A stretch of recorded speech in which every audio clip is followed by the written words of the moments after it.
Everybody, welcome to What the Flick, final season of Girls, episode 3? Four, painful evacuation, which reads in so many ways. We've all been there. Grace, Brett, Alonso. I was calling this the Circle of Life episode because we have a death and we have life? possibly life. Possibly? Yeah. I can't think of anything worse than Hannah Horvath having a baby, but you know, I respect her right to choose. Yeah, and I guess so. That is the major cliffhanger of this episode: is Hannah is pregnant. But then there's a lot of other character development that I thought was handled very well. Yes. Ray specifically, I thought was given an interesting storyline that I think we've all been ready for. A little bit development there. The I'm done with Marnie moment. Yeah. Love that. I love this episode. So much was handled so well, and they didn't spend a lot of time on really any one aspect of it. This has been, I think, of this season at least, the one where they've really worked the ensemble the most. Yes. Where we kind of check in at least a little with everybody. And I think the pacing has been far better than other seasons, because there have been other seasons where I'm like, why are we lingering on this right now? Yeah. But I thought the pacing of Jessa was good, and that relationship befuddlement. And then I also thought the pacing with Hannah, not so much with whose name? Shosh. Shosh. Yeah, Shosh. Didn't get much of her, but she was at least a drop in there. One of my favorite lines of this entire episode, of this entire series, is Marnie saying, "I have bruises all over my body from the massages I've had to have to deal with your drug addiction." Yes. Like, that is the most beautiful crystallization of narcissism I may have ever heard. Yeah. So what they did is they spent just enough time on everyone that we got to very easily compare how well each couple is at communicating and how good they are for each other. And it was like, pair these two people up, pair these two people up. The ones that worked really well. I felt like those moments with Ray and Shosh when they're having a conversation and yes, Ray is just talking, trying to sort through his neuroses. But whereas when he's paired up with Allison, with Marnie, it's just a wall. And when he's with Shosh, they just are able to very quickly and efficiently communicate and come to some good conclusion. Yeah, he and Marnie kind of are in their own individual word clouds. Yeah. And yeah, you're right. He and Shosh actually can understand each other and cut to the meat of it. And that moment when Ray just kind of zones out. I think has everybody been in a relationship where you're like, oh my God, what's happening right now is the worst. I need to get out of this.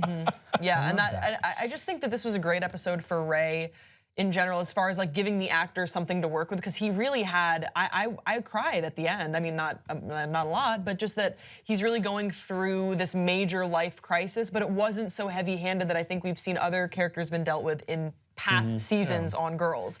But I will say that I'm a little nervous about where they're taking Marnie, because her narcissism has been treated it's very funny, it's very comical.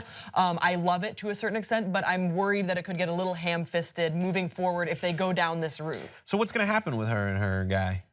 Desi. They've got to end it, right? Desi's that actor is doing such a great job with that role. Playing such a super unsympathetic character, but he's so riveting to watch and trying to do something to make his life better, even though he keeps hitting a wall with it. But yeah, he's it's fascinating to see him go through that, of somebody who could have very easily just been kind of a caricature of a hipster. But is Marnie gonna go back with him or not? What do we think? I don't think so. He said that thing about, oh, you're the only one that saw me and I was all in it for you. And he's like, I loved you. I think that he did love her, although I'm thinking about all the past, marriages that he didn't go through with. Like, didn't he love those people as well? Yeah. So I don't think they're gonna get back together. I think that Marnie will be better off on her own. I'm hoping that they give us something really satisfying with that character, where she isn't just playing into that girlfriend, that controlling girlfriend that we've seen her be so often. I think she deserves more. So I watched this thing about sharks, and there's sharks which are very terrible things. They're not terrible, but they attack and eat fish. But if you turn a shark upside down, it just falls asleep. It's just like, I feel like Marnie's like that. There's like a move. You can distract her. She has a password. There's a password, and it's I love you, you're great and perfect. And no matter how aware she is of that, of the fact that that's happening, it just completely lulls her into this sense where it's like, you can have me now. No, you're right. She is starving for affirmation, and she'll take it anywhere she can get it. I think we should talk about. Well, I love the Tracey Ullman intro. Oh my God, I wanted her the whole. I was like, are we going to get a different I know, writer every episode please. in a little bottle? But no, I like how that introduced the whole notion about writers being mothers in a way that didn't necessarily signal that what we were going to find out at the end of the episode. I don't think it signaled at all. I was still like, at the end when I thought it through, I was like, oh, that makes sense with Tracey Ullman. And then also that the death of the random customer didn't necessarily signal that we were also going to lose, Colin Quinn by the end of the episode. Yeah. So I thought there was a neat little pieces of foreshadowing for both of those. But ultimately, yeah, I mean, and Patrick Wilson's back. We talked about his appearance, from an earlier episode, like the other great bottle episode of this show, or one of them besides the one we got last week. So yeah, so I think what happened. Well, and Adam Driver and Jessa are gonna make a movie. Oh God, of course. The whole time they were talking about that, I was watching this with a friend of mine who's who works in movies and TV as an assistant director, and he was like, oh, I hate these conversations because they happen all the time. People are like, oh yeah, we're fascinating. We're gonna make a movie out of our fascinating lives. But I kind of like them as a couple still. I think I'm the only one. Do you guys like them as a couple? I really like them as a couple. Definitely. While I was watching it with my girlfriend, she said, that's what it's like talking to you. And then, and I'm Adam. I'm sometimes just go like, oh my God, you don't understand it. And she's just like completely writes it off in the moment. Like, that's not what's important about what you're saying.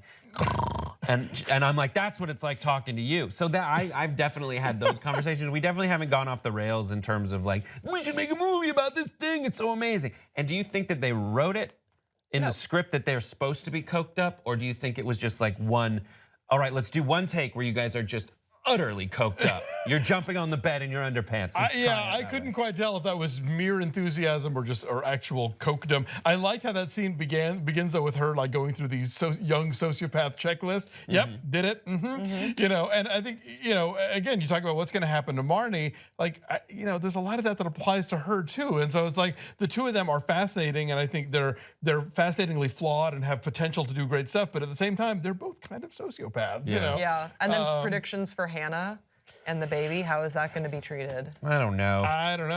But I think it's a fascinating twist, and I want to see where they take it for sure. So. Maybe she aborts it. I don't know. We'll find out, and you'll find out what we'll have to say about it next time.